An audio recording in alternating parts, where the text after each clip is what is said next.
We're just a few days away from Christmas, and depending on where in the world that you're listening from, you may be in for a white Christmas. Right now, we're under about 2 feet of snow, airports are closed, and it's pretty nasty out there. So brew some coffee, pull up a chair, and open your mind. Today on Science vs. Conspiracy over coffee, we'll be chatting with Michael Clogs, an analyst and a chemical engineer. He is also the founder of Depictions Media, a podcasting and video production company that was founded on the idea that everyone has a story, and those stories can and do have a positive impact on their community. All right, so welcome to the show. And I want to let you know that you're the first interview that we've had. So you have the honorary distinction of being our first guest. So welcome. Thank you. Yeah, and I wanted to have you on the show because when we first met, you said that you were a chemical engineer, and which was very different than what you were at our networking group advertising with Depictions Media. So can you tell us a little bit about how you got into being a chemical engineer and how it switched over to Depictions Media? Well, as a kid, I was always involved in science. Matter of fact, for those of us who were born before 1980, probably remember this thing called the Encyclopedia Britannica. Mm-hmm. And I used to read all kinds of science stuff. It was actually in these 23 volumes of books on all different types of topics. And one of my heroes growing up was Carl Sagan. And if for those of you who don't know, Carl Sagan was a very much so celebrated astrophysicist, and he actually made the cosmos sexy with documentaries and stuff like that. No, he really did, yeah. And so they just kind of led down the path of me, always being interested in sciences, and eventually I wound up going to Penn State University, and there I got my degree in chemical engineering. It took me a while to actually find a job doing it. Right. It's not as easy as it seems. Go get degree and then you graduate and you have job. No, that doesn't work that way. But I did wind up working for Mitsubishi Gas and Chemical as a high-tech analyst, and I was able to, if for those of you listening, if you don't catch on to this white right off, it's understandable because the human brain can't figure past 1 million. And I was testing down to the part quadrillion. Interesting.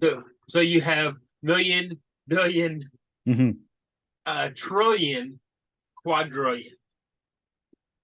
So the human brain really can't even fathom what a quadrillion actually looks like, because it's such a vast number. But what we were doing, we were looking for one piece of impurity out of one quadrillion pieces of good product. Okay. So ultra pure stuff for the semiconductor industry, and it was being sold to the likes of Sony, Samsung, and for those of you who know a little bit about electronics, you also know that Samsung is one of the major builders for Apple. So yeah, it's kind of weird that they're one of the major competitors, but they're also one of the suppliers. Yeah. Well, there was the miracle that was Steve Jobs. That Yeah. he could talk you into being talk his competitors into doing what he wanted them to do. So Hmm. amazing stuff that guy pulled off. So yeah, and the iPhone and the Samsung Galaxy phones are essentially the same circuit, just a different operating system placed over top of it. Right. So yeah. So what from there, what actually happened was I had a awakening to how industries are actually working and how Hmm. they were actually um, not telling the truth to our consumers. There's Right. nothing wrong with the science. What it is how people are making money from the science. So I Hmm. left. So you Uh, left. yeah, I didn't. I left. I left Mitsubishi and I left um, the that particular career behind to be a truth teller. Hmm. And then And that's when Depiction Media yeah, and that was was founded. the beginning of Depictions Media. I found myself on radio advocating for different human rights causes and things like that. So yeah, Excellent. Yeah, that's so interesting that it's how your pathway to getting to Depictions Media and where you are because of um the work that you were doing and the corporate landscape, I guess, yeah. Well, brought you to where you are. you love a good conspiracy, right? Yeah, oh yeah. That's Okay, why we're here. okay. Here's the conspiracy behind it. Do Hmm. you remember saccharin? Saccharin. It's saccharin, the artificial sweetener. Oh, yeah. Yeah. And you remember that it was during the 1980s going into the 1990s, it was supposed to be like this horrible thing and would cause cancer, and you wouldn't even have to eat but just a little bit of it, and you were destined to have cancer. Hmm. Well, um, the competitor lab for saccharin was running into financial trouble, and they had this product called aspartame, otherwise known as NutraSweet, Hmm. and they needed to get it on the market, or else they could possibly the whole thing could possibly cause some serious financial damage to this particular company. Well, long story short is that they actually paid somebody in a laboratory to fudge the numbers. What? And the fudging of the numbers enabled NutraSweet to get on the market and get a major market share, Hmm.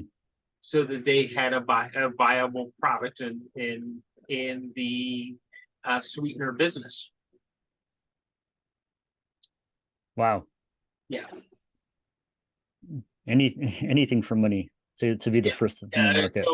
So when we're all like thinking it's like, and it was it boiled down to a misplaced what the official word through mass media was is it was a misplaced decimal point. Misplaced decimal point, right? Well, that would do it. Yeah. It's like causes massive cancer or Or doesn't. okay, decimal place over to whichever side it takes to make it. So Hmm. the decimal place was misplaced, and along the end at the end of the day, it turns out that saccharin is probably less toxic than nutrition. Yeah, try to stay away from all that stuff. Well, um, I have my coffee sitting nearby. I drink black coffee. So do I. I don't eat or drink much sugar at all.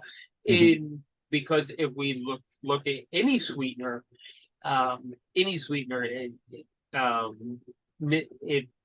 if overindulged in, can actually feed the abnormal cells.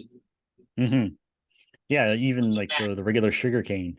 Yeah, even regular sugar cane can feed abnormal cells. So, which is something else that through testing that they they decided to overlook. Right. Yes, we do actually need the sugar, but we don't need to sweeten our food. This sugar will appear no matter what we do, either way, rather it's sweet or bitter or whatever. The sugar is actually already there. So right, yeah, because our body does require a certain amount of different substances. Yeah. To quote the remake of Cosmos that was done by Neil Tyson deGrasse,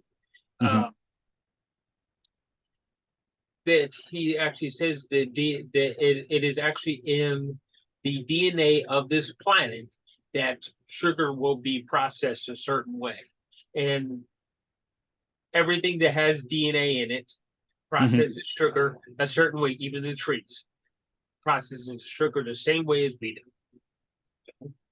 do. It is. Everything has sugar in it somewhere. Right. So yeah, it makes sense that our evolution would bring us to the point where if it's in everything, we have to process it a certain way or we wouldn't survive. Right. And it also would make sense that we don't need to add sugar to anything. Yeah, because if we're getting the right types of food, then we don't need the extra bits. Yeah, we don't need it. So there is in a nutshell where industry once again says, "Hey, we want you to buy the product, so we're gonna tell you that you definitely have to have it." So there's our conspiracy with the food industry. It's all about sugar, fat, and salt. Yeah, no, And lab testing that go with it.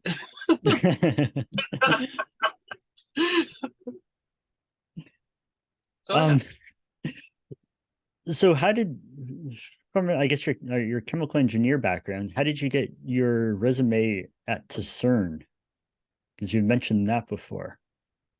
I was looking for a job. Being a human rights activist doesn't seemingly it's pay as well as you think it does, and I was running out of savings and I needed to find a job. So I sent my resume out to numerous different agencies and companies around the world, and lo and behold, CERN and NASA actually got back to me saying that they were reviewing my resume. Wow. I was like, it wasn't as much about the chemical engineering part is the fact that I actually had experience in a class 10,000 clean room. Right, and that's where from Mitsubishi. Yeah, that was with Mitsubishi. We operated within a class 10,000 clean room, and anybody who knows the protocols of that was going to be helpful with certain projects, either building space projects or with certain if for everybody understanding what the particle accelerator actually does, they have to limit the amount of particles that actually enter the accelerator. So, and that's where your class 10,000 clean room comes in. It's a limited and countable amount of particles in the room. So that would have been what you would have been responsible for, is kind of ensuring that, and The analysis of the room. yeah.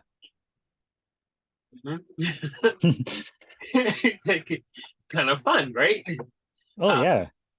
And as a result, I followed like a lot of the experiments that happen at CERN.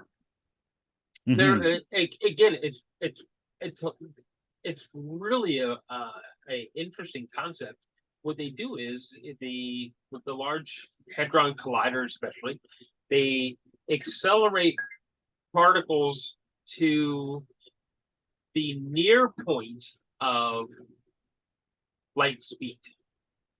Now, for those of you who know anything at all about the laws of physics, and especially Einstein versus Niels Bohr, that they both agreed on one thing, that we can't achieve light speed. That is the universal speed limit. Nothing will ever go faster than that until proven otherwise. Right. So being able to accelerate a particle to nearly the speed of light, it's actually, I think they get it to 99.999% Right. Of light speed. And then they smash the particles together, they make them collide, and then they look to see what the subsequent particles would be. Right. So we did an episode a little while ago. I don't know if you've had a chance to listen to it or not, but we talked about CERN and the weird stuff that's going on there, supposedly going on, allegedly going on there with the particle accelerator. So how do you respond to like stuff like when they say that that there's people are concerned that they're opening up a black hole, or accessing the multiverse, or it's the cause of the Mandela effect? Do you know any any of Yeah, that? no, I've heard all these things before, and if it okay, yeah, there are, shall we say, micro black holes or micro wormholes that can be created, but they're so small that they become insignificant to our life.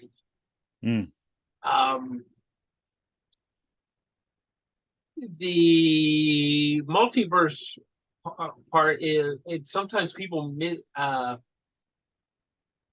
the one experiment they did where they found the Higgs boson.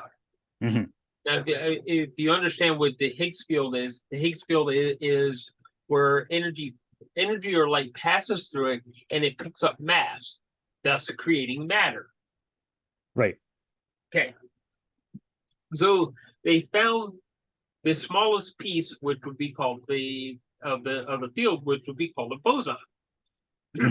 And when they found that particular boson, it wasn't found in a singular place. Okay. It was found in, I believe, 2 different places at 2 different times. 2 different times? Yes. How can that be, though? Like minutes apart, hours apart? Like, I think it was hours apart, I believe, but that's not the significant part of it. The actual significant part is that, and this is where people are kind of getting worried about things, but there's really nothing to worry about. Is that throughout life, how do we measure time? By a clock. And the clock is a single dimension, one way, no other way, right? Mm-hmm. Well, with the discovery of that particular boson, what they actually proved is that time is multidimensional. Or Right. the idea that there could be a theory for multidimensional time. Mm-hmm. Right. Like, yeah, space time. Yeah. Yeah. Yeah. So it becomes. Einstein said it should be a continuum, but um, there's never really been a lot of proof around it. And this actually proved that we could actually come up with an actual working theory for multidimensional time. Opening the door for time travel at some point, potentially. Potentially. Which is kind of interesting in of itself because we actually travel through time to begin with. Mm-hmm. I like to describe time myself as a field of existence, not just a clock. So Right. it's all around us. It's in just about everything we have to do. And with time being not being just a measurement of minutes and hours, it can have a, shall we say, a up factor and an out factor, making it at least three-dimensional. Mm-hmm. Sorry. Then it changes how we can actually move, how we're actually moving through time. Right. Is this tie into the quantum energy that I read that you um you've done other podcasts about? Yeah, it does have something to do with quantum energy. Yeah. Which because do you have a timestamp on the podcast itself? It was the one that was done with Colleen. Oh, yeah. Yeah, I read through the blog post and everything, and I was just curious about like what Colleen Winia. Yeah, because she uses dimensional time in her coaching. Right. To Yeah. help people deal with their own spirituality and stuff like that. And also the whole quantum energy part. She uses that quantum energy to help you deal with things that happen in your life so that you can get through them. The reason why I asked about the timestamp for this particular show is because if you're listening after December 22nd, 2022, that there is a energy project that is going on in Europe. They finally made some serious strides in it with nuclear fusion. Right. Yep. Yeah, So, we talked about that last week on the show a little bit.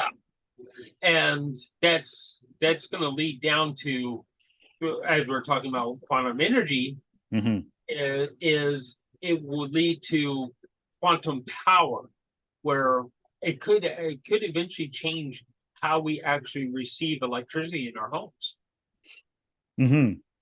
So, but that's still years away. Years away. It's still years away, but we're at the beginning of it. Yay! At the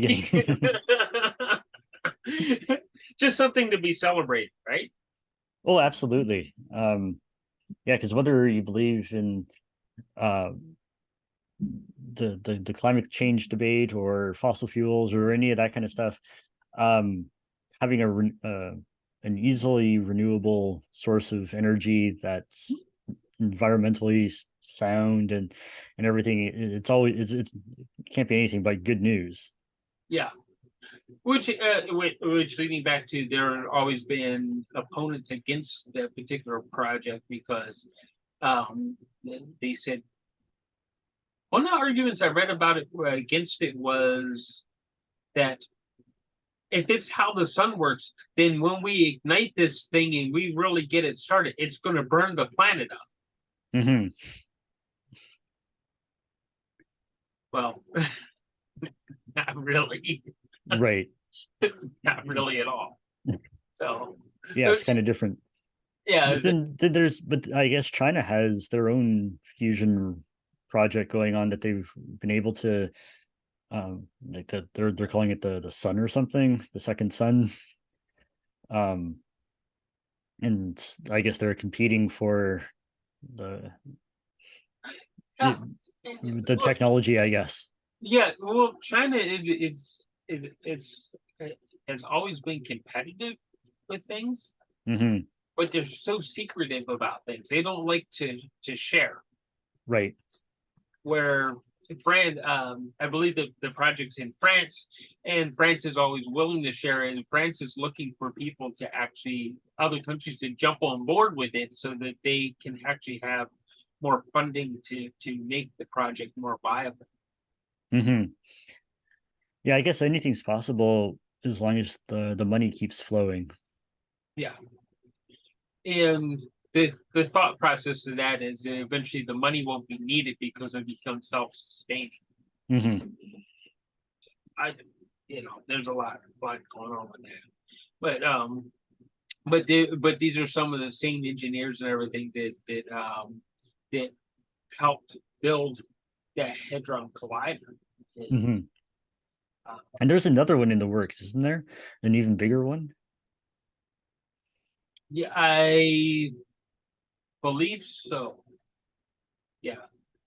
Yeah, I just remember reading something quickly about that the other day, actually, but I don't remember too many of the details, unfortunately. Yeah. But it's in the works.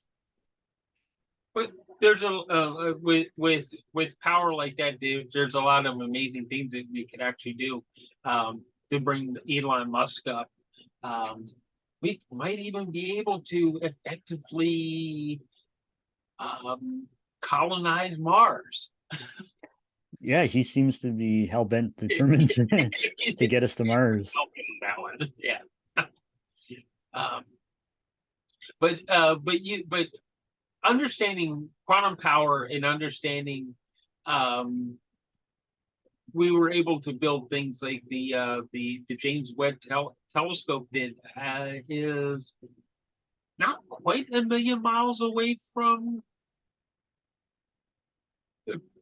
the planet Earth, but Hmm. it's out there pretty far, and it's being powered completely by a solar wind. Oh, I didn't know that part of it. Yeah. Yeah, it has these huge solar and the significance of solar wind is actually um, the aurora borealis is, Hmm. is the evidence of this. Is the storms blow off particles, and when you see or northern lights, when you see that, it is actually those particles, some particles interacting with our atmosphere. Right. Yeah, and bouncing off the magnetic field. Magnetic fields and Mhm. stuff like that. Yeah. Yeah, and that's when like we have solar storms, and at different times when you get to see the northern lights at different parts of the world because of how it's affecting the magnetic field. Yeah. Yeah, So but I didn't realize the James Webb was powered by that. I've just been so yeah. consumed by the amazing images that it's producing. Well, the the the the next telescope we could look at would be like the Hubble telescope, where it's a battery. Hmm. So it's a type of a nuclear battery. It's Right. actually powering that. So one is probably going to be more sustainable because batteries run out. Even nuclear batteries, they have a lifespan, Hmm. and um, but the the upside and downside to one versus the other is, while one is collecting particles to actually power it, the other one, having the nuclear battery, is more enclosed, so it can sustain more of a collision. Right, and that's what the web, it's kind of toast. Right, yeah, because that's what the Voyager spacecrafts have, some sort of nuclear battery that's running out soon. That's why they're trying to get as much information back before that does die out. Yeah. Yeah, it's a lot of the powers, they'll probably power down soon. And the other thing is the signal weakening because they're so distant. And that's brings to another theory about the speed of light, is their signal is actually traveling at the speed of light. So, and the interesting part about that, it's speed of light. But when we look at it on our planet, because right now you're a light signal on my computer screen, and the same for me to you, I'm a light signal on your computer screen, and we're able to have a conversation in real time back and forth. Light isn't really all that fast when you look at the universe. When we start talking about light years and what that actually means, the next closest planet to us that would be like an M-class planet, that would be in the Goldilocks zone and all that kind of stuff, it would take more than, at traveling at the speed of light, it would take more than 400 years to get to it. That's Alpha Centauri? I don't is remember. That the closest one, or is there something else? Or Proximus B? Proximus B, that's it. That's the one. Yeah. It's like 400 light years away. It's still within the Milky Way galaxy, but it's so in order for us to colonize, say, a planet, the next planet, the M-class planet in the Goldilocks zone, we would actually have to build a ship that would self-colonize itself. In order, it would have to be a space-bound colony to begin with. Yeah, generational ship. Yeah. Yeah. Generational ship. There you go. Because I think I got that from Doctor Who. Yeah, we're moving past the lifespan of the human being. Even if we were to put ourselves in stasis, we still couldn't reach it, because our cell structure would decompose. Yeah, so we have, I guess, bringing it back to CERN then, with some of the experiments in the wormholes and black holes that the micro black holes and wormholes that they're creating. I guess that's what we have to really be pushing for, the advancements in that, so we can kind of recreate these wormholes to travel through in order to reach these distant places at a reasonable rate. At a reasonable rate, yeah. Yeah, because right now you just can't hop on the train and go to Alpha Centauri or Proximus B for the weekend. We're going to need those exotic transports, exotic exotic transports and all that sort of stuff, because we just can't. Just isn't gonna do it. Our current technology just isn't gonna get us there. Say we were to take off right now on that trip, we would last, say, maybe another 50 years or so. and never get there, and then our children wouldn't get there. Our grandkids maybe like halfway there. Yeah, there'd be a whole generations of people Yeah, growing up who would never know being yeah, what being on the planet would be like. They'd live and die on the spaceship. yeah. What's easiest to there was an episode in Star Trek, the original Star Trek, with Hmm. William Shatner and Leonard Nimoy and all, and Hmm. Nichelle Nichols made well, at least two of them rest in peace. Um, Nichelle Nichols died this year, I believe it was. Hmm. Yeah, that was really sad. Yeah, Lieutenant Uhura gone. Yeah, Um, they're getting up there in the age. yeah, they are. Yeah, We're losing them one by one. yeah. Um, they did. There was an episode where it was one of the groups that they ran into were actually on board of a spaceship and didn't know that they were actually on board the spaceship because they had been born there. Right. So that's the situation you're talking about. Hmm. That the people who would arrive there would not have been born on planet Earth. They would have been born on the spaceship and Yep. delivered. Yeah, and then the other